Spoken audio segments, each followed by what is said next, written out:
Now let's switch to the second way in which atoms can get happy, and that is for them to gain electrons. And I've only put up the p block here because the atoms that will gain electrons are non-metal atoms and some metalloid atoms. Okay, and if you think about it, happiness has been like the noble gases. Metalloid and non-metal atoms are closer to noble gases on the left-hand side of them. They need to gain electrons to get up there. So, for example, if we think of chlorine, our favorite non-metal atom, that's everything we know about chlorine. Unhappy, it's got 17 electrons. If you're a chlorine atom, you look around and you say, well, there's 18 electrons. How do I get to 18 electrons from 17? I gain an electron. Now I've got 18 electrons. I'm neon 3s2 3p6, which is the same as argon. I've gained an electron to become like argon. I am ecstatic. But of course now I've got one more electron than the nucleus, so I'm overall negative. So we put a little minus sign there. Now, species that are negative we call anions. See, I'd think we would call this a chlorine anion, but we don't, just to confuse it. We take away the end of the atom name and we replace it by IDE. So chlorine becomes chloride. Generally, for our halogens, their generic electron configuration S2P5. I'm not going to put it in the previous bits because all of the D and F can sort of take it away from a general format. But anyway, S2P5, 7 valence electrons, grab one more to become like S2P6. So bromine becomes Br minus, the bromide anion. Iodine becomes I minus, the iodide anion. And of course, fluorine becomes F minus, the fluoride anion. Moving on, let's go down to the chalcogens, our favorite being oxygen. What do we know about an oxygen atom? It's got 8 electrons, it's unhappy. Here it is here on the periodic table. It knows that neon is the closest noble gas with 10 electrons, so it's going to gain 2 electrons in the usual way, becomes now like neon, happy. It's got 2 more electrons than there are in the nucleus, so therefore it becomes O2 minus, which we call the oxide anion. Similarly, chalcogens all S2P4, so therefore they need 2 electrons to get up to S2P6. So sulfur becomes S2 minus, sulfide anion. Selenium becomes Se2 minus, the selenide anion. In general, when we look at the periodic table here and we cut out the metals and some of the metalloids, we're left with these atoms. I could, I guess, have cut out the noble gases as well, but we'll keep them there just for prettiness sake, and so we can refer to them. So the halogens are 1 electron away from the noble gases, the halogens being here. So thus the halogens, if they are to make anions, will make -1 anions. The chalcogens are 2 electrons away from a noble gas, so when they make anions, it's a -2. We didn't specifically talk about it because it can get boring after a while, but the pnictogens are of course 3 electrons away from a noble gas, so when they make anions it's -3. And I've included carbon here. If carbon were to make an anion, it would be -4. You do see that sometimes. Most of the time though, carbon makes covalent bonds. Anyway, so we've talked about cations in which atoms lose electrons. We've talked about anions in which atoms will gain electrons.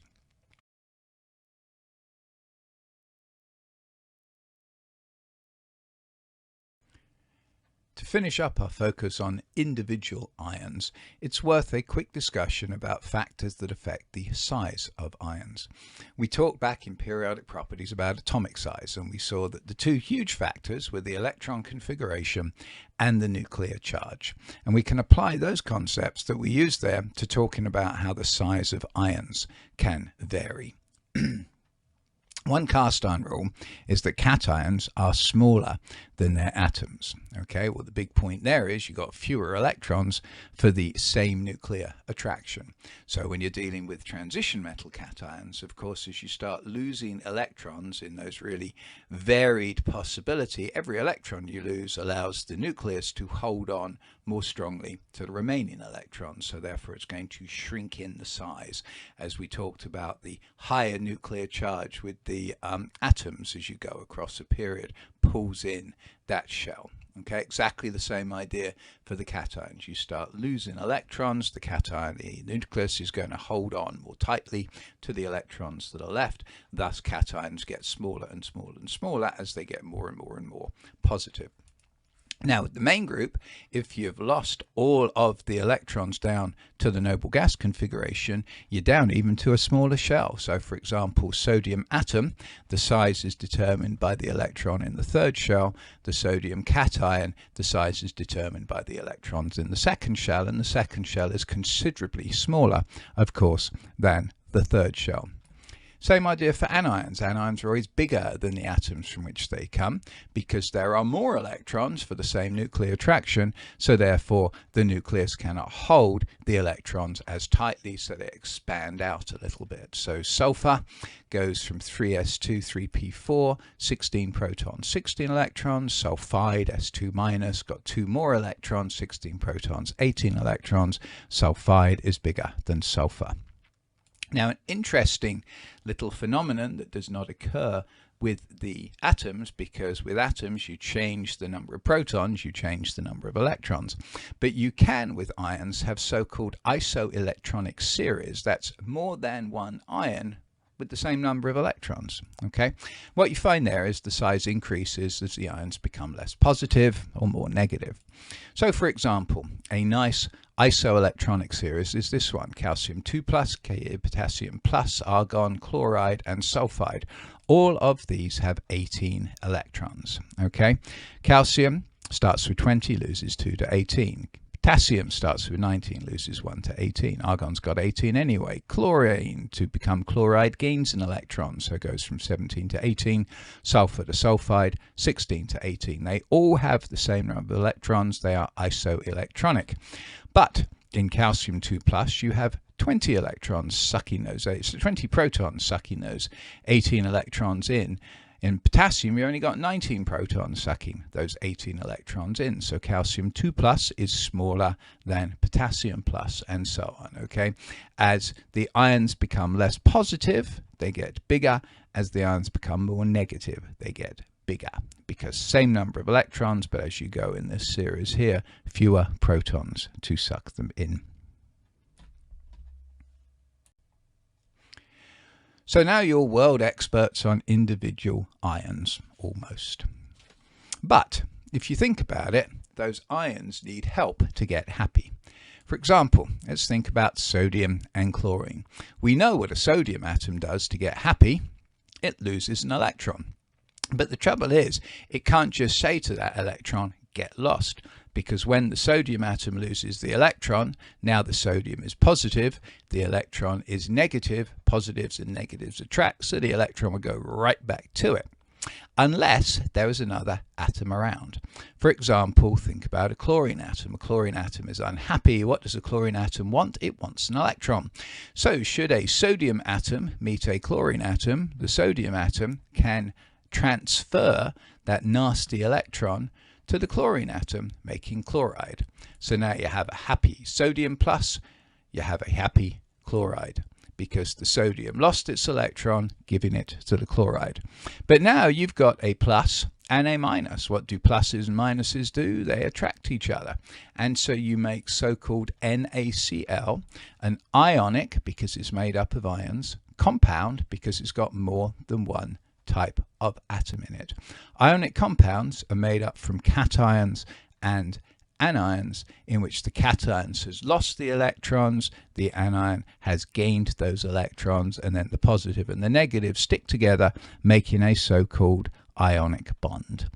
The way you name all ionic compounds, you name the cation and then you name the anion. So NaCl, as you all knew before you stepped into wherever you're listening to this video, you all know is called sodium chloride. Staying on the same theme, let's think about calcium and oxygen. Calcium, of course, wants to lose 2 electrons. Oxygen would love to gain those 2 electrons. So you've made Ca2+, the calcium cation, O2-, the oxide anion. What are they going to do? They're going to get together to make calcium oxide. So you take calcium, you react it up with oxygen, you will ultimately make calcium oxide, as those calcium atoms give electrons to the oxygen atoms. Let's stay with calcium, but let's think about chlorine. Okay, you talked earlier, way earlier in the video, about calcium reacting with chlorine. It does it because, of course, calcium wants to lose 2 electrons. So it goes up to a chlorine atom and it says, hey, have one of my electrons. And the chlorine atom says, don't mind if I do. So it becomes chloride. But then, of course, the chlorine's happy, the calcium's not. So what does the calcium have to do? It has to go and find another chlorine to whom it can donate its other electron. So 1 calcium can make 2 chlorines happy. When it does that, you make CaCl2. It's a nice little formula here. Okay, 1 calcium, 2 chlorides, and we would call that calcium chloride. Now, as of course one might expect, there's a little bit of a differences in some of the naming. You will see this sometimes as calcium dichloride. That's actually incorrect. You don't need to know that there are 2 chlorides there, because you know calcium is Ca2+, you know chlorine is Cl-, you know there's 2 minuses to make 2 pluses. Okay. Before we leave this particular section of the video, let's just do a more complicated one. Calcium and nitrogen.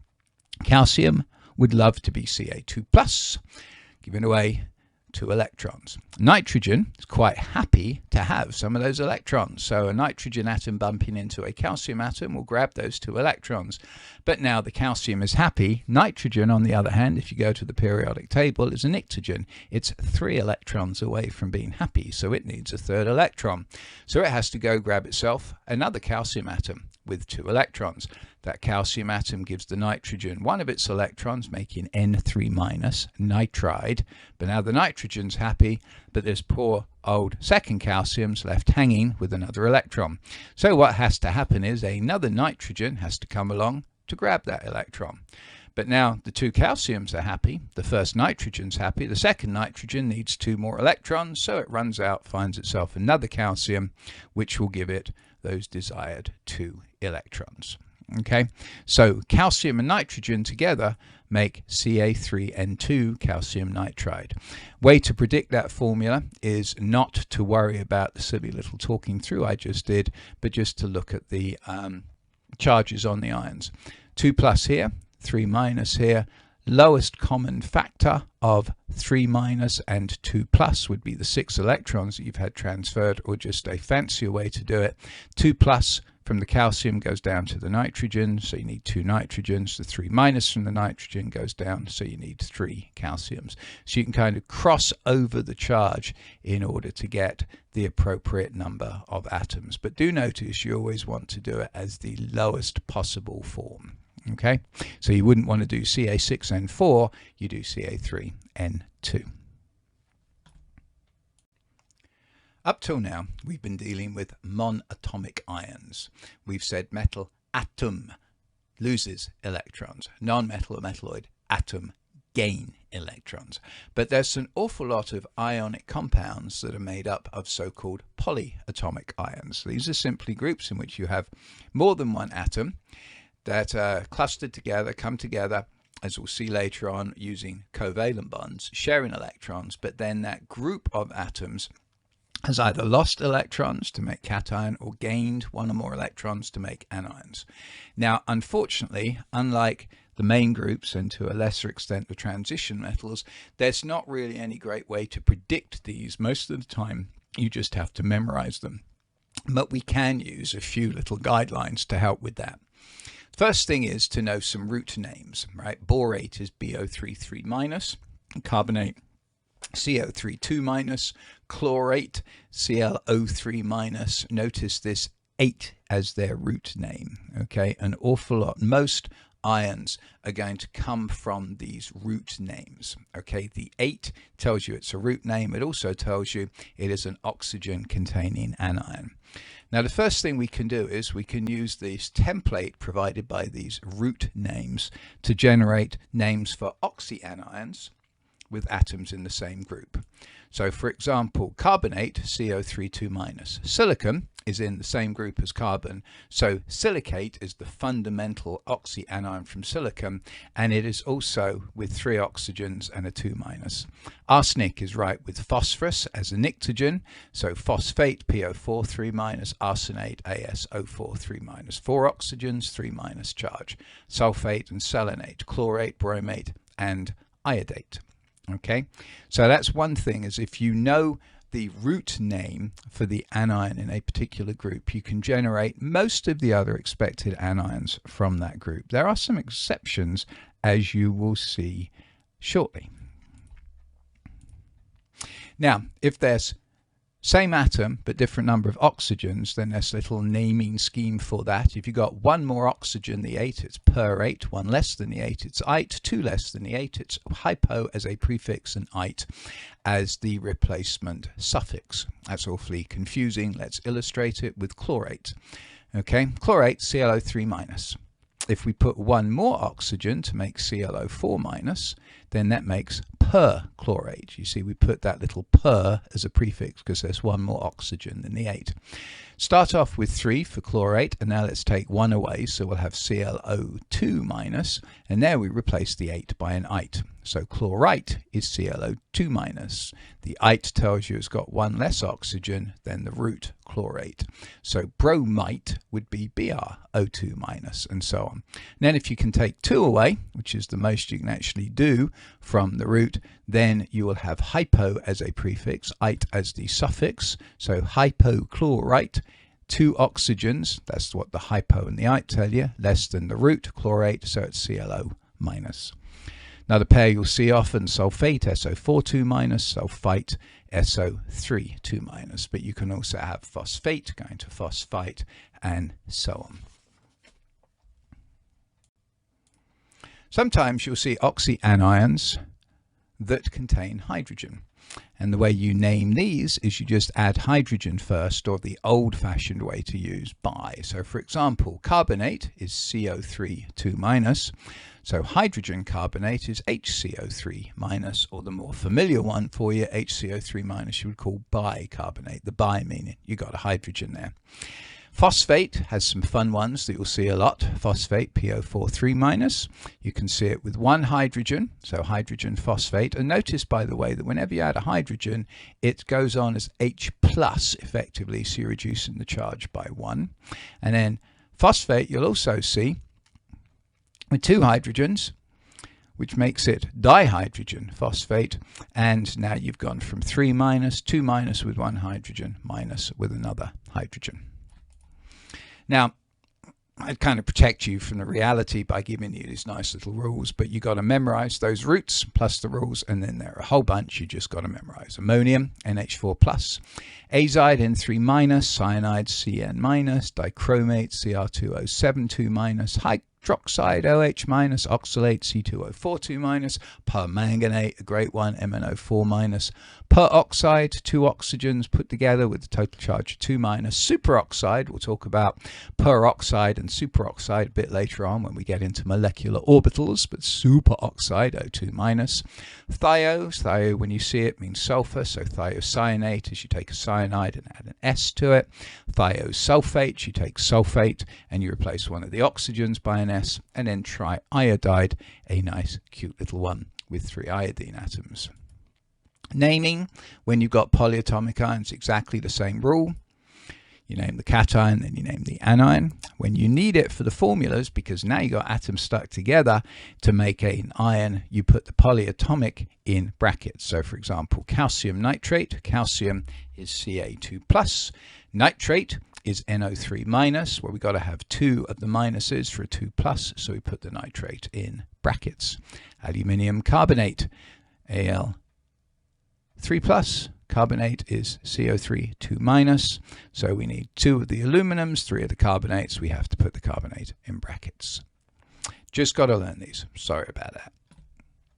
Well, we're done with our discussion of ions and ionic compounds. Hope you enjoyed it.